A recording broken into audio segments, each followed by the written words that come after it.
Hello to all of you viewers of The Pioneer. Today we're going to discuss the deepening conflict between Ukraine and Russia and the critical changes taking place on the battlefield. As you know, warfare is not only about frontline clashes, strategic infrastructures, technological superiority, and psychological warfare elements play an important role in this process. The developments over the last few weeks, in particular, reveal a remarkable transformation in the Ukrainian army's war strategy. This transformation not only affects the current balance of the war, but also shapes possible future scenarios. But what impact do these new strategies have on Russia's defense systems and overall combat power? The answer to this question could be one of the key factors that will determine the fate of the parties in the coming stages of the war. With its recent operations, the Ukrainian army not only attracts attention, but also shows how decisive and planned its stance on the ground is. Ukraine's targets and the timing of its attacks reveal that they are shaped in line with long-term strategic objectives beyond immediate gains. For example, the recent attacks, particularly against Russia's energy infrastructure, are not only aimed at achieving a victory, but also at weakening Russia's economic and military power. These moves have the potential to seriously alter the balance of the war. The question is, to what extent can Ukraine's new strategic approach neutralize Russia's existing defenses? To understand the impact of Ukraine's offensive, it's necessary to take a deeper look not only at the results on the ground, but also at Russia's response and possible weaknesses in its defense mechanisms. Let's now examine in detail Ukraine's recent operations and Russia's response to them. The effects of the attacks, especially on oil infrastructure, could have a profound impact on both the economic dimension of the war and the military balance.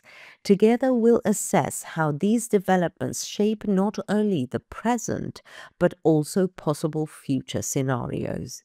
Before we get to our report, though, a quick reminder. The Pioneer team is definitely real. None of my teammates or me are artificial intelligence. Even though AI is very advanced, it's still not as good as us. By the way, don't forget to subscribe and turn on notifications so you don't miss our daily reports and explanations.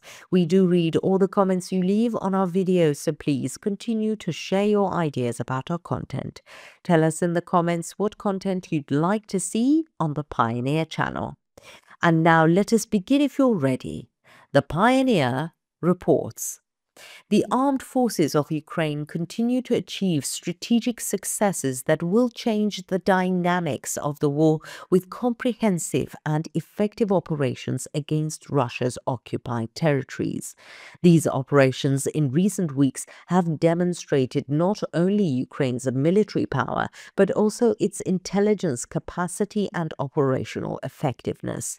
The selective striking of critical targets is seriously affecting both the situation on the front line and Russia's logistical and strategic infrastructure.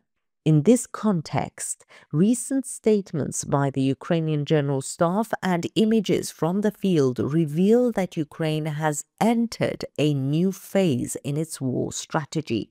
The attacks carried out by the Ukrainian military using drones pose a major threat to Russia's logistical infrastructure.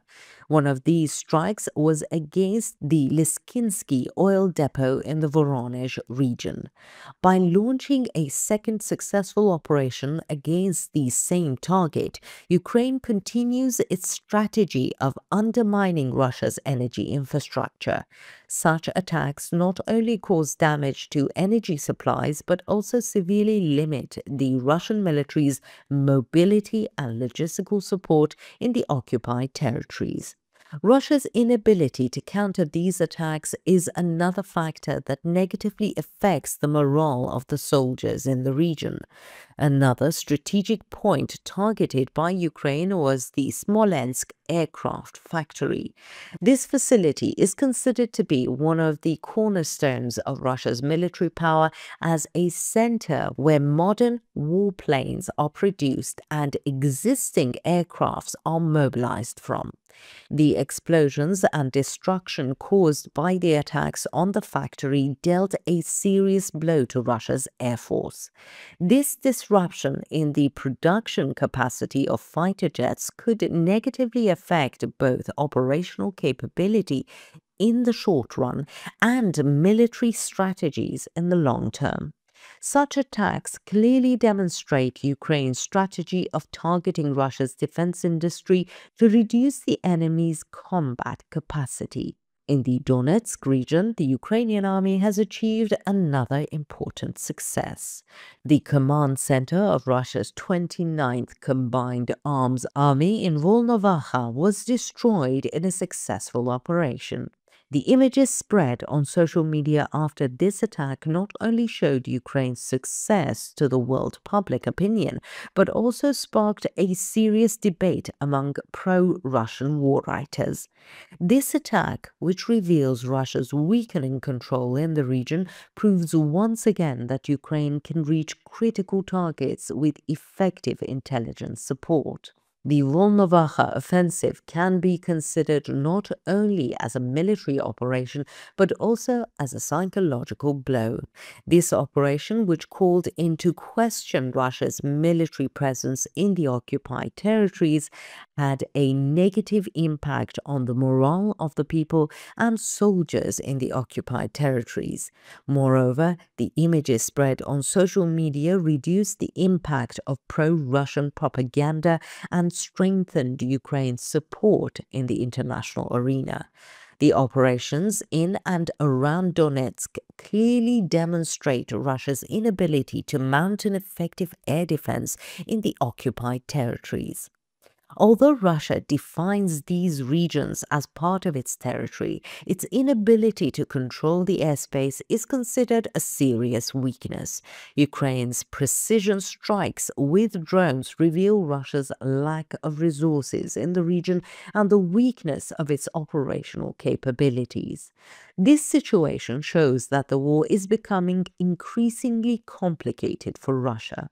The operations carried out by the Ukrainian armed forces in recent weeks provide important clues about the future course of the war. The successes achieved by hitting critical targets demonstrate Ukraine's precision in strategic planning and its effective operational capacity. Russia's inability to ensure security even in the occupied territories is not only a military failure, but also a political weakness. What do you think? What impact do you think these attacks will have on Russia? Why can't Russia protect its airspace? Let us know in the comments. We read and care about your points of view.